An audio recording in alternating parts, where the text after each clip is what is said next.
Oh my God, so तू किती handsome दिसतोय, अगदी ह्या कंपनीचा ओनर असल्यासारखा. ओनर असल्यासारखा म्हणजे ओनरच आहे मी. सॉरी, पण सो तुझ्यापासून मी एक दिवस लांब राहिले आणि मी तुला इतकं मिस केलं. I can't tell you. खरं सांगू, मी पण खूप मिस केलं तुला. चल आपण आता आपल्या ऑफिसला जाऊ. नाही नाही नाही, थांब थांब थांब थांब, इथेच थांब, तू इथेच थांब, तू नको येऊस, मी जातो. काय प्रॉब्लेम आहे? फायनली तुझे सगळे ड्रीम्स पूर्ण झालेत. तू ह्या ऑफिसचा ओनर झालायस. आता तुला हवे ते डिसिजन्स तू घेऊ शकतोस. तुला हवा तसा बिझनेस तू करू शकतोस. Now you are totally free. आपण खूप एन्जॉय करू. Okay, so I am so proud of you and I am so happy for you. And one more thing, मला ना आता ते सेक्रेटरी असिस्टंट वगैरे तसा जॉब नाही करायचा आहे.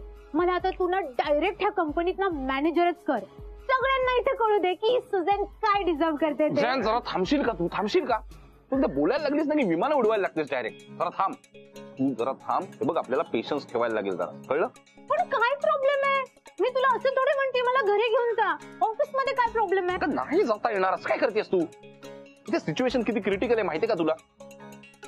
मला असं वाटलं होतं की आजोबा आपल्या सपोर्ट मध्ये असतील, पण त्यांनी खडसावलंय मला, कळलं? तुझ्यापासून लांब राहायला सांगितलंय, त्यामुळे लांब राहता जरा प्लीज. पण ऑफिस मध्ये काय होतंय ते डीबीके सरांना कोण सांगणार आहे? वेडीस का सुझॅन? आपल्याला असं पूर्वीसारखं बिंदास नाही वागता येणार आहे. अलर्ट राहायला लागणार आहे, कळलं का? इकडे शुभ्रा येते स्वतः ऑफिसला, मॅडी असते. मॅडी तर कधीही जाऊन काही सांगेल आजोबांना, कळतंय का तुला? मला माहितीये सो, तुला ना आता मी नकोय. तू ना मुद्दाम तुझ्यापासून मला लांब ठेवतोय. तुला आता नवीन सेक्रेटरी हवी आणि नवीन मुलगी तुझ्या लाईफ मध्ये हवी. तुला काय वेड लागले का? हे बघ, आपल्याला काही गोष्टी आपल्या मनाप्रमाणे घडायला हव्या असतील ना, तर पेशन्स ठेवायला लागणार. आपल्याला काही दिवस लांब राहावं लागणार आहे, कळलं? पण मी काय करू? मला तुझ्याशिवाय नाही राहवत रे. I miss you. तू एक काम कर, तू आज शॉपिंग करतेस? बघ, मस्त शॉपिंग कर. आपल्याकडे भरपूर पैसे आहेत ग, काही टेन्शन नाही. शॉपिंग कर, हवं ते खा, मस्त एन्जॉय कर. Okay? My god, really thank you so much. So I love you. Enjoy enjoy enjoy. Bye bye bye bye.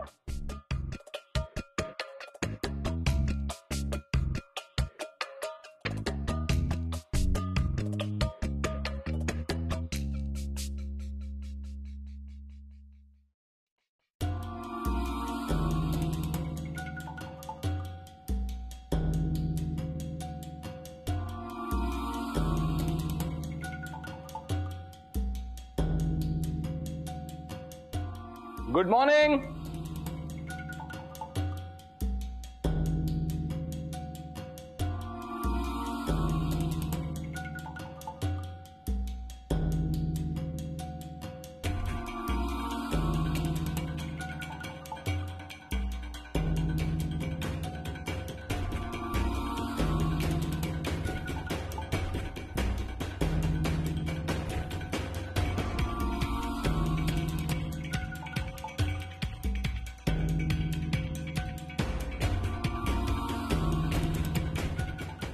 Boss आल्यावर उभं राहायचं एवढंही कळत नाही का?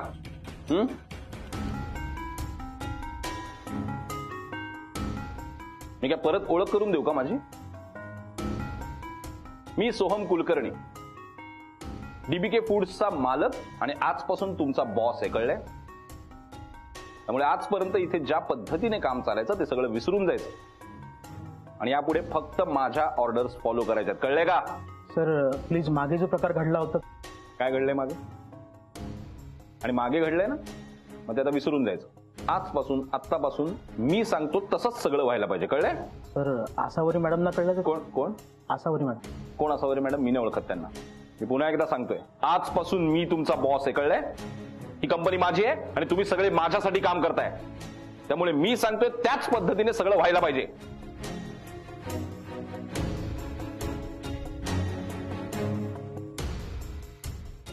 काय त्यांच्याशी काय बोलताय? काय प्रश्न आहेत का तुम्हाला?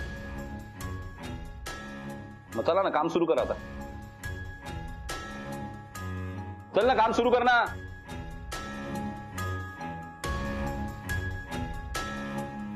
तू काय उभ्याने काम करतो का? नाही सर.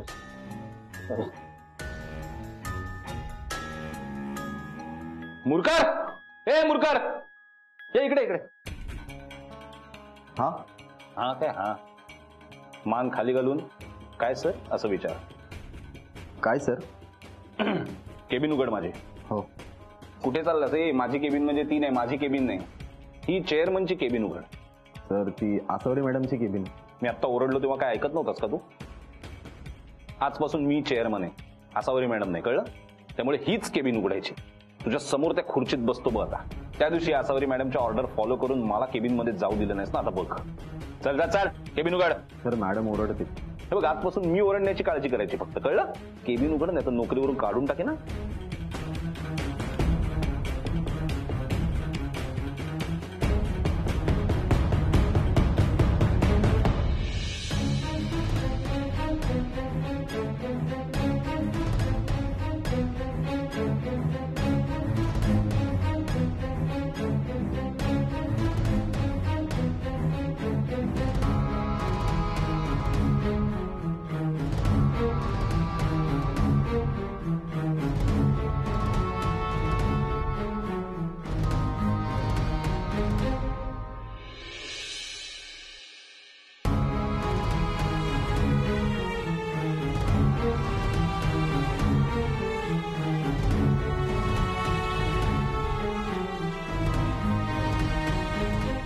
आसावरी मॅडम, तुमच्या नाकावर टिचून मिळवली ना तुमची जागा. मोठ्या माझात मला घराबाहेर काढलं होतं, ऑफिस बाहेर काढलं होतं, पण हारणारा नाहीये मी. मला जे हवंय ना ते मिळवतोच मी, काहीही करू. आता हा माझा बिझनेस आहे आणि मला हवा तसाच करणार मी.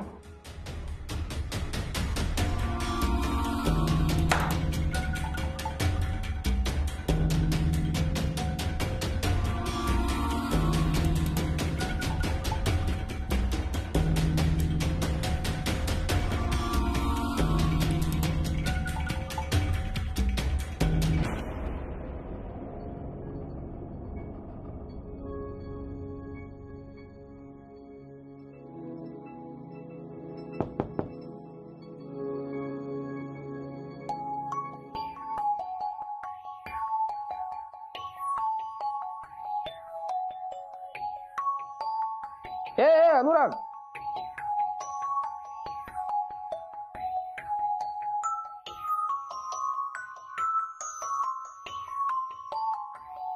कम ये.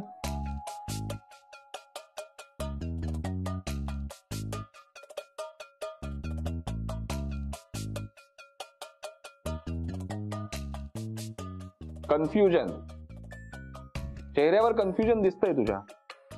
हा माणूस इथे काय करतोय? डोंट वरी अनुराग, तू बरोबर ठिकाणी आलायस. डीबीके फूड्सच ऑफिस आहे. त्या दिवशी आसावरी मॅडमने तुझ्या समोर मला कंपनीतून बाहेर काढलं ना, त्यामुळे अचानक मला इथे बसून तुला धक्का बसणं वगैरे साहजिक आहे. आसावरी मॅडम कुठे? मला काय माहित कुठे, आणि तसं इथे कुठे का असे ना, मला काहीही देणं घेणं नाही आता. पण केबिन मॅडमचं आहे. नाही चुकतोयस. हे केबिन कंपनीच्या चेअरमनचं आहे आणि आता मी चेअरमन. या कंपनीचा बॉस, मालक, सर्वे सर्वा वगैरे म्हणालास तरी हरकत नाही, तो मी. बस बोलूया आपण. अनुराग,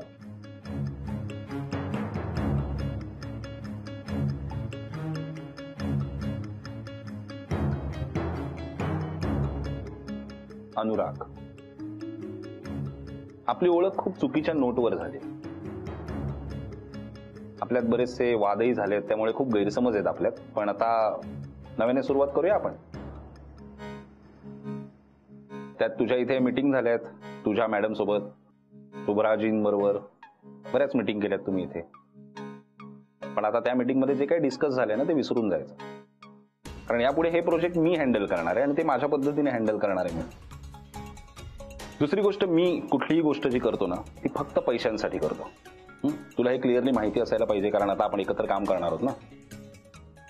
मी फक्त पैशांसाठी करतो आणि पैसे सोडून दुसरी कुठलीही गोष्ट माझ्यासाठी महत्वाची नाही. त्यामुळे आपण जर प्रॉफिट कमवणार असू तर ट्रस्ट मी, तुला सारखं हसू कसलं येतं रे? हे मला ट्रस्ट या शब्दाचं हसू आलं. म्हणजे हे ट्रस्ट हा शब्द तुझ्या तोंडून. नाही म्हण, तुला काय म्हणायचं ते म्हण.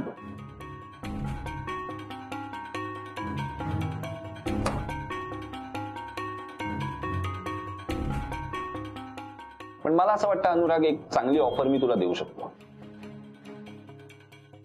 सिरियसली सांगतोय मी अनुराग, आपण दोघं मिळून खूप चांगला बिझनेस करू शकतो, खूप पैसे कमवू शकतो आपण.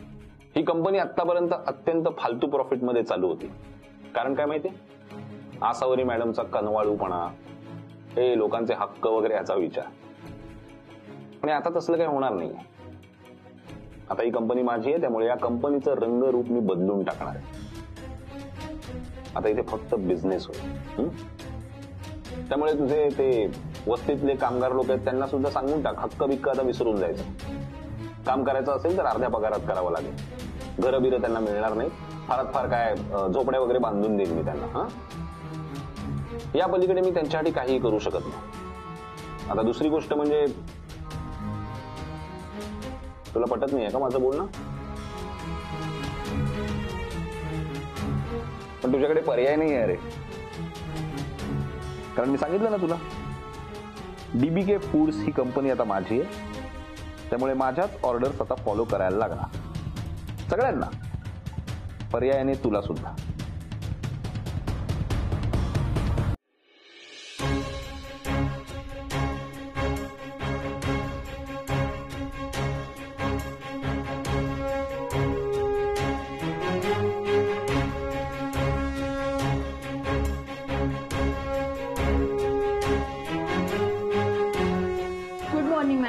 Good morning sir. Good morning ma'am. Good morning ma'am. Good morning sir. Good morning.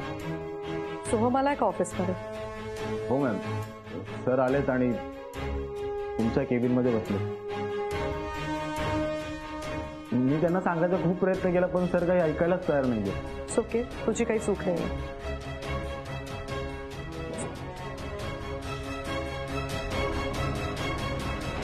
एवढा विचार नको करूस अनुराग. तुझं जर चांगलं व्हावं असं तुला वाटत असेल तर माझ्याबरोबर लगेच बिझनेस करायला सुरुवात कर. नाहीतर काय, आल्या, अरे वा सगळेच आले. या या, आसावरी राजे आणि तिची सेना सगळे एकत्र आत आलेत. वा वा वा, छान. पण आसावरी राजे, तुम्ही बहुतेक विसरलायत की तुम्ही आता डीबीके फूड्सच्या मालकीण नाही आहात. मी आहे आता मालक, बॉस आहे मी इकडचा. त्यामुळे परवानगी घेऊन आत यायचं, दारावर नॉक करायचं हे विसरलात का? स्वतः बॉस असताना मात्र अशी अपेक्षा ठेवायची एम्प्लॉईज कडून, आणि स्वतः असं वागायचं नाही. शुभ्राला तर मी सांगायलाच जाणार नाही, कारण तिलाही मॅनर्स माहीतच नसतील ऑफिसचे काय असतात. हो ना? आणि अभिजित राजे, फॉर युअर काइंड इन्फॉर्मेशन, डीबीके फूड्सचा मी सर्वे सर्व आहे आता. मालक आहे मी या कंपनीचा, त्यामुळे इथे सगळे माझेच रूल्स चालतात. काय घरी आजोबांसमोर काही चाललं नाही म्हणून इथे आलायत का मला त्रास द्यायला? आणि खरंच तुम्ही सगळे निघून जायचो. हा, आसावरी मॅडम प्लीज, तुम्ही तर पहिल्या निघून जायचो. कारण काय, आईने मुलाला एम्प्लॉई म्हणून ऑफिसमध्ये ठेवणं हे ठीक आहे हो, पण मुलाने आईला एम्प्लॉई म्हणून इथे ठेवलंय हे बरोबर नाही ना दिसणार बाहेर. त्यामुळे प्लीज जा सगळे. जा ना, निघा ना प्लीज. हा, मला माझा बिझनेस करू दे, माझी मीटिंग चालू आहे. सो मी काय म्हणतो, अहो ऐका ना अभिजित राजे, आता मला काही ऐकून घ्यायचं. ऐकून तर घे. नाही, असे नाही जाणार तुम्ही. सिक्युरिटीला फोन करायला लागेल मला. सोहम, किती गोंगाट करतोस रे तू. जरा ऐक ना समोरचा काय म्हणतोय ते. तो ऐकलंस तर तुला कळेल समोरचा काय करू शकतो किंवा काय केलंय त्याने ते. बर बोला. सतत मी मी मी मी तुला मीच्या पलीकडे काही दिसतच नाही का रे सोहम. मी मी भोपळ्याची बी, मला कोण वाणी, मला मीच वाणी, बेटकोळी सारखे हातपाय आणि जरा ऐक ना.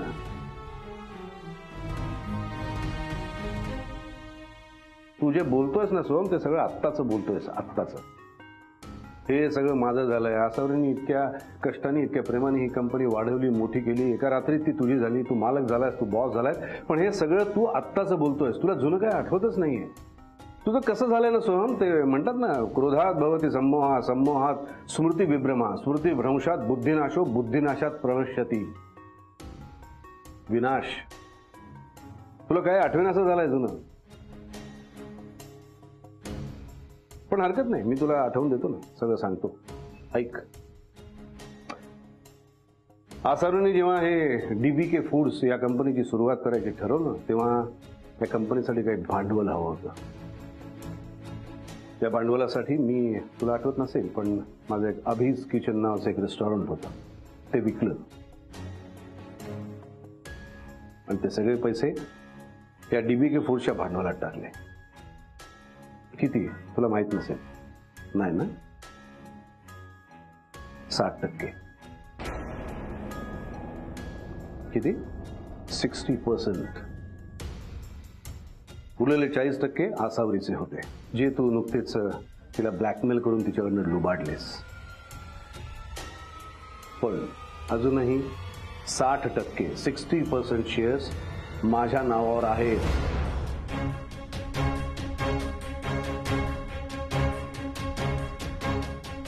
जे मी नुकतेच माझी मुलगी शुभ्रा तिच्या नावावर केले आहेत.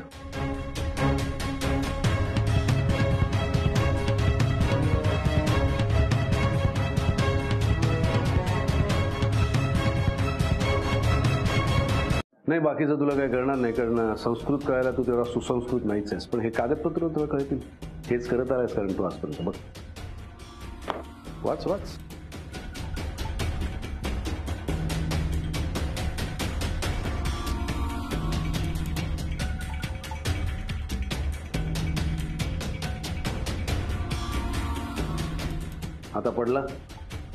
आता पडला डोक्यात लख प्रकाश. चांगलाच प्रकाश पडलाय. डोळे पांढरे झाले. सो सोहम, तू या कंपनीचा कधीच मालक नव्हतास, चेअरमन नव्हतास, नाहीयेस. माझी मुलगी शुभ्रा आता या कंपनीची मालक आहे, चेअरपर्सन आहे. तू या कंपनीचा फक्त एम्प्लॉई होतास, आता फार तर 40% भागीदार आहेस. सो या पुढची काहीही स्वप्न बघू नकोस. ओके?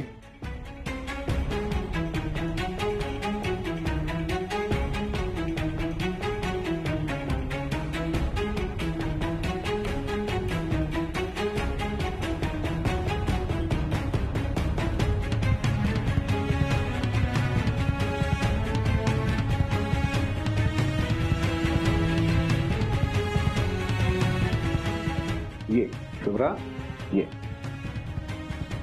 हाँ,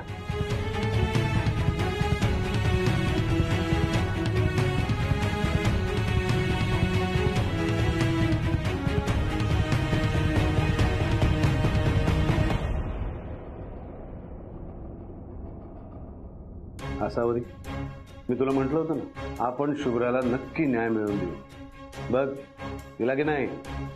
थँक्यू.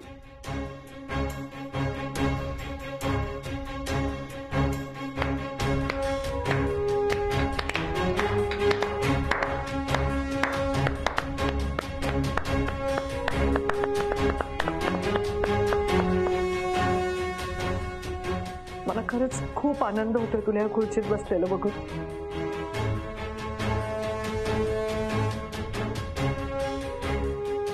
आणि माझी खात्री आहे तू ही कंपनी निश्चितच अतिशय जबाबदारीने चालवशील. By the way, congratulation शुभ्राजी.